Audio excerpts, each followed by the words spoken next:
Hey guys, we're presenting to you the Genevieve magazine shows. Fashion, Wednesdays, style, 4 p.m. to 5 features, p.m. weekly on iGrooveRadio.com. celebrities, Presented by me, downtown. Liz Yemoja. OB, also known as Emma Nyra, the Lady of the Water. How are you, Emma? I'm good. You stole my like whole vibe because you know what Yemoja means, right? No. Yemoja means water. For real? That's what it means. That means you're my sister. Well, yeah. Oh, okay, I like that. Because I was like, there's this girl calling herself Lady of Water. I'm the original Lady of Water. Lady of Water is just, I'm from Delta State. So, Okay. in the water state. I'm not Mommy Water, I'm not Mermaid, all that. Lady of Water is just, that's my mantra. I like women who act like ladies, who keep themselves like lady. Lady of Water is just... Okay, girl. Then we good. So, what was I going to say? Did I say that middle name correctly? Chukwuoziam. Chukwuoziam. God bless me. Oh, God bless you. God bless you for real. Yeah, that's my mom's middle name as well. Okay. And then Emma is, my dad is Emmanuel. So Okay. my name is Emma. Okay. So I'm like my parents joined Blessing. together. Yeah. Okay. Brilliant. So you grew up in Houston. Yes. You graduated with a science degree Yeah. in healthcare. Mhm. When did you graduate? 2010. Okay. And since then you've been doing music full I've been time? doing music since I was in uni. My first professional show was in 2009. I opened up for P Square, J Martin's in Houston. That was my first major show where I was like, oh, I gotta keep doing this for the rest of my life. But I had to do my degree first because my parents were like, we didn't suffer what we suffer for you to just cast it. So I went to school. I played volleyball for my college. That helped me get through school because college was so boring. But I went to a fun university, Okay. and I played volleyball, and while I was playing, they're like, if you don't finish these courses, you can't play. So that kind of psyched me into finishing my degree fast. So I graduated in 2010, and 2012 I moved to Nigeria, and voila. That was last year. Yes. So how did the whole connection with Inyanya happen? Okay, I met Inyanya officially. There was a concert in 2011 called the Not Just Okay concert. Right. And Shout out to Not Just Okay. Yeah. It was Ovie Demola, Ubi Franklin, and I met Inyanya because they were like, there's this artist and his manager. I met Ubi in 2010 through Sauce That's Kid. Ubi Franklin. Yes. Okay. Sauce Kid used to take me for interviews. That was like my first mentor in the industry. Right. So he would tell me, little girl, you gotta be strong, Nigeria's tough, this and this. So he would take me for interviews. So he took me to... He said you've got to be tough, and he ran away. He went back to the States because we don't see Sauce Kid, hey, where are But you? you know he has a daughter, so I think he's managing being an artist and a father at the same time. Fair enough. Because being in Nigeria and the daughter is in the States. Yeah. So it's kind of like that. No, I mean shout outs to him actually, for knowing his priorities. Yeah, shout out to him. Okay, so yeah, go on. He introduced me to Ubi in 2010. We went to his house. I think we were Ubi had internet. Like he was one of those guys that always had fast internet. So we went to his house. Here in Nigeria? Yes, and VI then. And I met Ubi. Ubi told me that he has an artist he manages, Ianya. There was no Kukere then. He was fresh off of the Project Fame. Yeah. Yeah. So he had started working with Ubi, and Ubi was like, I want to manage a female as well. But I was like, I'm still in Houston. Like I'm still doing my music in the States. So he was like, if you're wise, you will come to Nigeria because this is where the market is. And I was like, I'll talk to my parents, figure it out. So I went back. That 2011 came. I was debating with my parents, can I go? So Christmas came around 2011. I met up with Ubi again, and then he actually spoke to my mother, and Dr. Sid talked to my mother as well because Dr. Sid's mom went to school with my mom, so he actually persuaded my mom to let me move back, like let her do her NYSC, let her come back and everything. That was our trip. Under the gun. That was our trip. Have you done your NYSC now? I'll do it this year. Amen. We can enroll together because I haven't either. Because if they want to give us something from the government. Exactly. So they keep saying that. Or if you marry a government. It's actually true. Like you have to.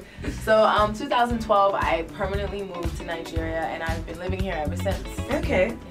All right. So you now kind of had this big hit with Inyanya, Your Waist, Inyanya's Waist.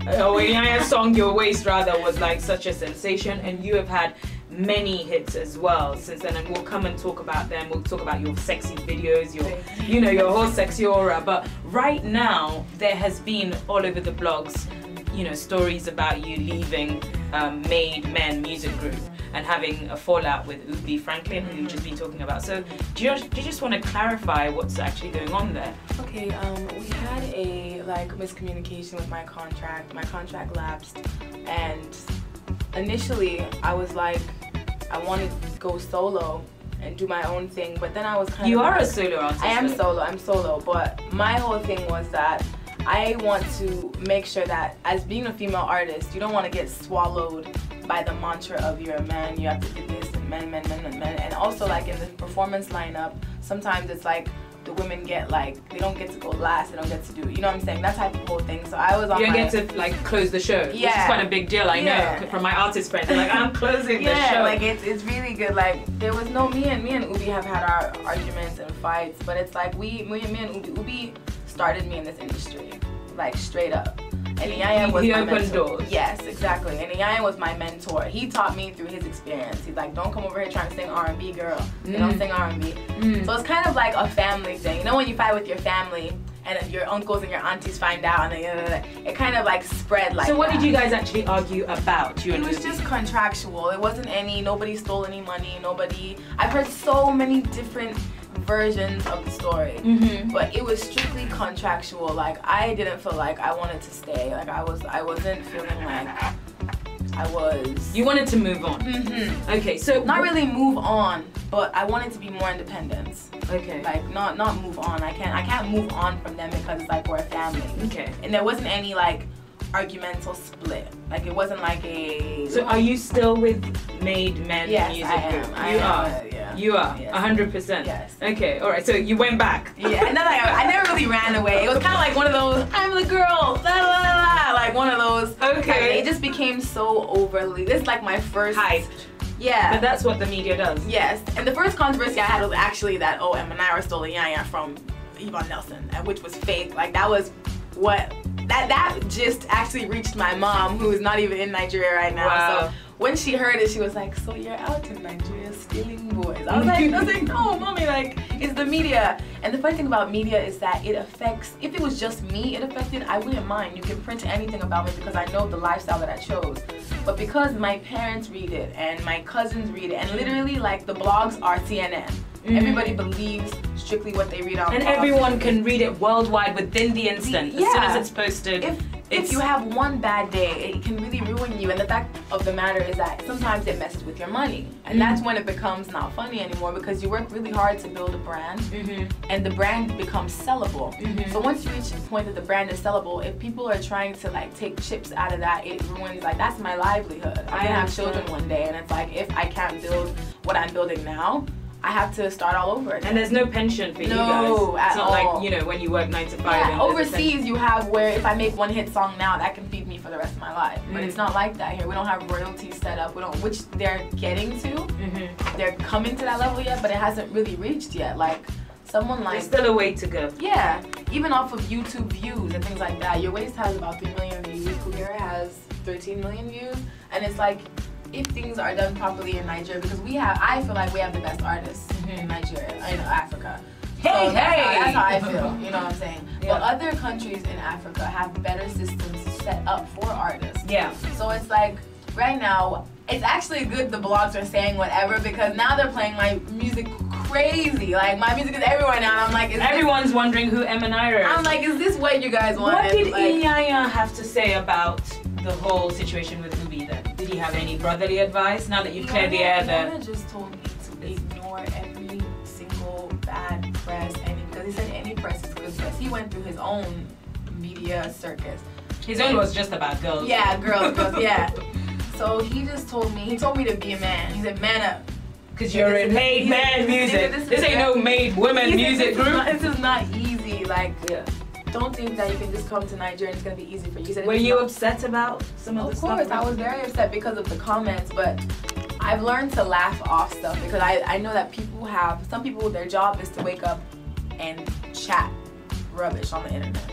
Even if your job is to defend, it's like a back and forth. But this whole situation helped me to see who my true supporters are, whether it be online or just within. I got so many good industry advice. And the majority of who is it? Who is giving you advice? Dr. Said has talked to me. Even Don Jazzy's father talked to me. Don Jazzy's father? He's been in the industry for a long time. He said what we're doing now is just a repeat of what happened when he was in the industry. There just wasn't any internet then. Exactly. He said that what we're doing now is just, he said he fought for rights for us, for managers, for him and a couple of other like names that I don't even know. He has things documented.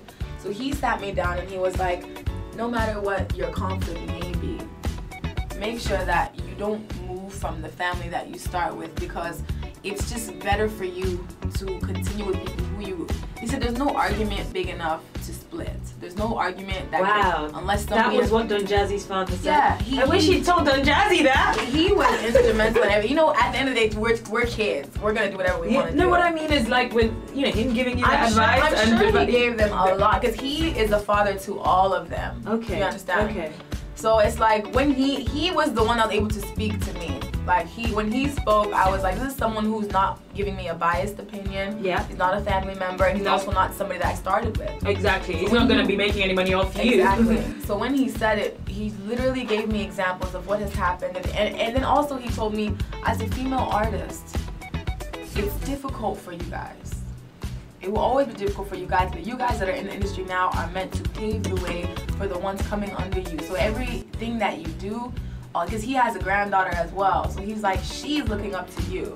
She's looking up to these people. So it's like, try as much as you can to swallow any type of pride you may have. Because he said, he can tell I'm very independent, I'm very bold. That's what I was tweeting about just today, about ego. Oh, yeah. If you don't let your ego, you know, be controlled, like you actually take control of it, your ego will control you. Exactly. So it's about not letting your ego run the show. Exactly. Yeah. So yeah. And I've also learned that for me. Like, we were all together when there was nothing. There was no money. There was no made men.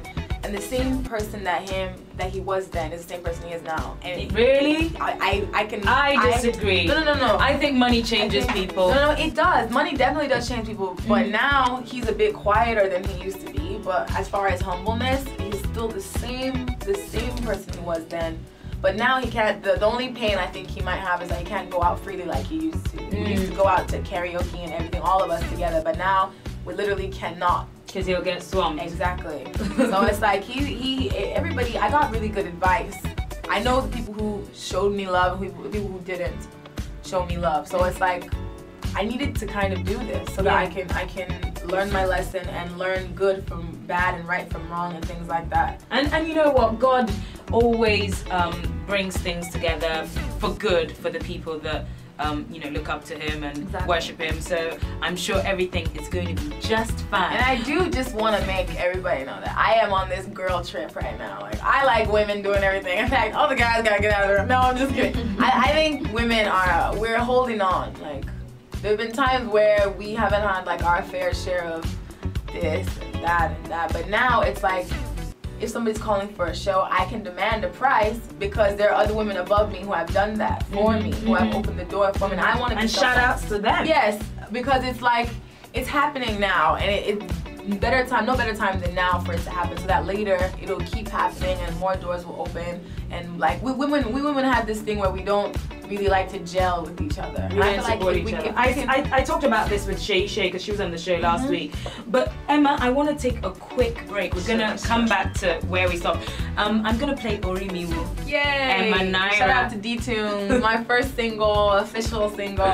We're gonna take a listen to that, and when we come back, Emma's still with us, so don't go anywhere. See you on the other side.